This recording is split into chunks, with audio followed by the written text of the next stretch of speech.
Па се разбира дека имавме најава за изградба на социјална зграда. Овде опфаќа 34 стамбени единици, што од особено значење пред се за социјално ранливите категории во нашава општина. Министерство за транспорт и врски мислам дека е во крајна фаза тендерирањето за да може да отпочне со градба веќе во месец април, ама да оставиме да течат работите како што треба за да може навистина на крај да се конкретизираат работите во тој поглед и да отпочне со градба оваа социјална зграда. Инаку имавме најава во крај во изработка на проектна документација за изградба на градска капела во Пехчево, затоа што од навистина мислењето на нашите граѓани е од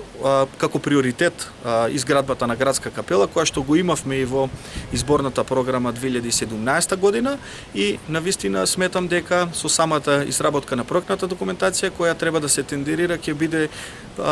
овој процес завршен на крај на април за да може веќе да се избере изведувач и здравје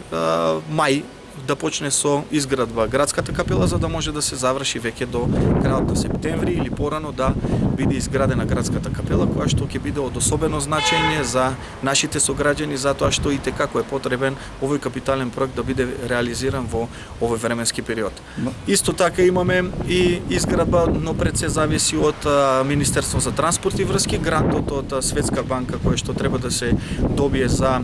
локални улици. Ние најавивме 3 километри изградба, меѓутоа сега зависи од тендерирањето преку Министерство на транспорт и врски, дали ќе можат ќе успеат до крајот на април да го тендерираат проектот за да може да се избере изведувач и да почнеме со изведба на овие капитални